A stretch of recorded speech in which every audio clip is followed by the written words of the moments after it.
न जाने कितनों की जवानी छीन ली, आप सभी तो उसके खुद साक्षी रहे हैं। लगभग 2 दशक बिहार शिक्षा से वंचित रहा, कई पीढ़ियां इसका दंश आज भी झेल रही है। बीडीओ साहब, आप खुद अपने दिल पे हाथ रख के बोलिए कि मैं जो बोल रही हूँ क्या वो झूठ है? आप दिल पे हाथ रख के बोलिए, आप खुद अपने दिल पे हाथ रख के बोलिए। नगर के देवतुल्य जनता के हमार बहुत बहुत धन्यवाद जे हमरा आशीर्वाद दिलखिन और अपन खूब खूब आशीर्वाद दक हमरा जीता का इस सदन के हिस्सा बनलखिन।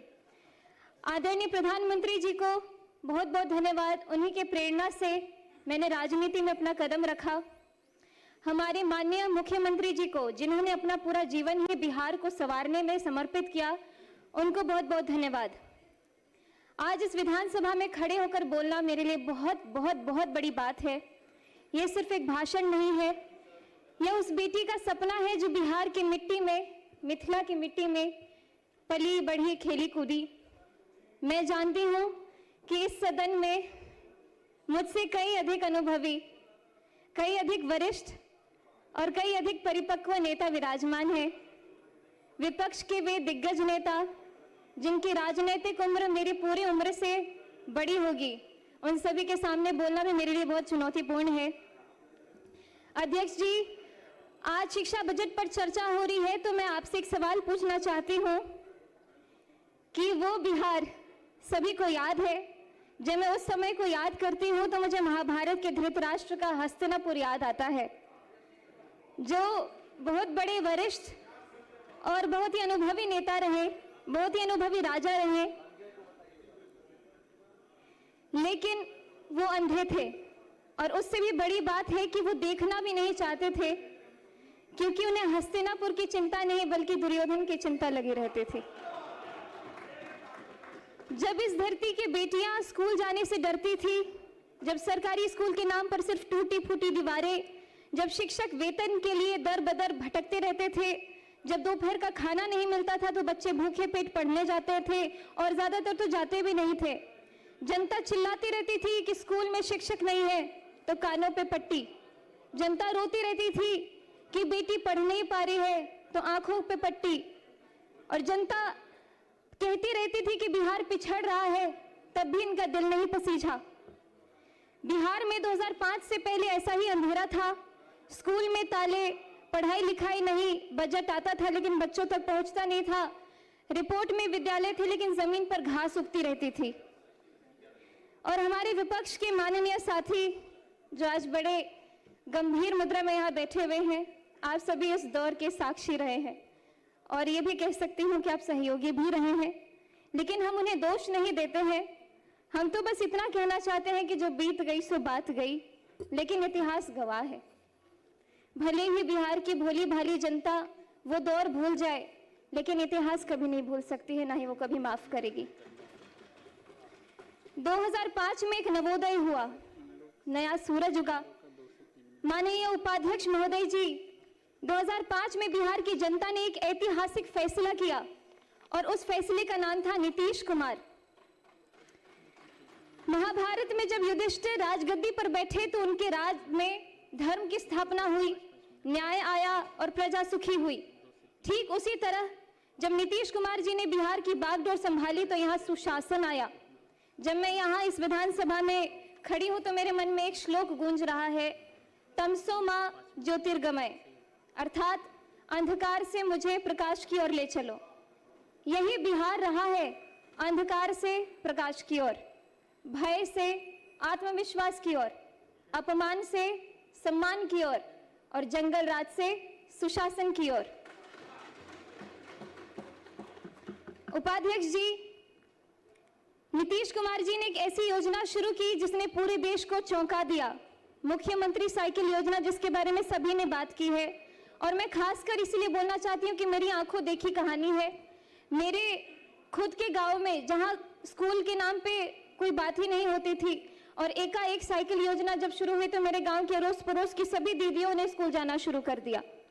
विपक्ष के लोग तो इस योजना का मजाक भी उड़ाते थे, लेकिन आज वही योजना पूरे देश के लिए एक मॉडल है। सुनने में सरल लगती है, लेकिन इस साइकिल ने क्या किया ये जरा सोचिए। आपको वक्त देंगे इनके भाषण के बाद। बिहार के गांव में एक बाप था जो सोचता था कि बेटी को हम दूर दराज कैसे भेजे, स्कूल कैसे भेजे, रास्ता बहुत लंबा है, खतरा है, पैसे नहीं है। उस बाप की चिंता को नीतीश कुमार जी ने समझा और बेटी के हाथ में साइकिल थमा दी। और उस साइकिल पर पहियों ने सिर्फ सड़क नहीं नापी, उन्होंने लाखों बेटियों का भविष्य नापा। ड्रॉप आउट दर गिरी, नामांकन बढ़ा और बिहार की बेटी ने कहा हम भी पढ़ेंगे और हम भी आगे बढ़ेंगे। मैं भी उदाहरण स्वरूप बिहार के लोकतंत्र के सबसे बड़े मंदिर में आज आप सभी के बीच में खड़ी हूं। अगर मैं 2005 को देख करके, ध्यान करके 2005 से पहले की बात करूं तो संभावना भी नहीं था कि मैं यहाँ पे खड़ी होती या फिर कोई ऐसी उम्मीद मेरे अंदर जगती। बालिका साक्षरता 33%, मतलब 3 में से 2 बच्चियां हमारी अनपढ़ रहा करती थी। टोका टोकी नहीं। उस दशकों की अव्यवस्था के कानून ने न जाने कितनों की जवानी छीन ली। आप सभी तो उसके खुद साक्षी रहे हैं। लगभग 2 दशक बिहार शिक्षा से वंचित रहा। कई पीढ़ियां इसका दंश आज भी झेल रही है। बीडीओ साहब, आप खुद अपने दिल पे हाथ रख के बोलिए कि मैं जो बोल रही हूँ क्या वो झूठ है? आप दिल पे हाथ रख के बोलिए, आप खुद अपने दिल पे हाथ रख के बोलिए। उपाध्यक्ष जी, पढ़ाई तभी होती है जब सुरक्षा होती है। हमारे नीतीश कुमार जी ने समझा कि बिहार के बच्चों को किताब के साथ साथ सुरक्षा भी चाहिए। आप जानते हैं मैं एक कलाकार भी रही हूँ। मैं जब पहले आती थी तो पहले की कहानियां सुनती थी, अरे बउआ 5-6 बजे के बाद गाड़ियों से नहीं जाके छे एना एना कत जेबे, कार्यक्रम नहीं भ सके छे। लेकिन अभी बिहार में हम रात भर घूमते, रात के 3 बजे मैं खुद दरभंगा से आई और पटना में अपने घर में पहुंची, बहुत सुरक्षित। और शराबबंदी से लेकर महिला सुरक्षा के लिए बड़े बड़े कानून तक हर कदम पर नीतीश कुमार जी ने अरे आप सुन तो लीजिए मेरी बात। बेटियों के पक्ष में खड़े होकर हमारे माननीय मुख्यमंत्री जी ने निर्णय लिया है। और आज जब मैं बिहार के सबसे युवा विधायकों में से एक इस सदन में खड़ी होकर के बोल रही हूं तो न जाने आपको क्यों इतनी दिक्कत हो रही है। माननीय उपाध्यक्ष महोदय जी, अब आते हम आज के बजट पर और मैं यहाँ में बात करूंगी इस डबल इंजन की जिसने बिहार की शिक्षा को नई ऊंचाइयों तक पहुंचाया है। अपना भाषण कंक्लूड करें। तो मुझे आंकड़ों पे ज्यादा बोलने की जरूरत नहीं है, मेरे सभी साथियों ने बहुत ही जोरदार तरीके से ऑलरेडी अपनी बातें रख दी है। लेकिन मैं अपने क्षेत्र के कुछ जो स्कूल है उसके ऊपर ध्यान देना चाहूंगी, क्योंकि हमारे क्षेत्र के जितने भवन बने हैं स्कूल में, अब तो तेजी से इतने सारे स्टूडेंट्स रोल इन कर रहे हैं कि हमारे लिए भवन की भी कमी हो रही है। तो इसलिए मैं चाहूंगी कि जिस तरीके से शिक्षा के ऊपर बच्चों का भी इतना आकर्षण बढ़ते जा रहा है, लगातार सब लोग अपनी दाखिल करवाते आ रहे हैं, तो उस हिसाब से भवन के कमरे भी और बढ़वाए जाए।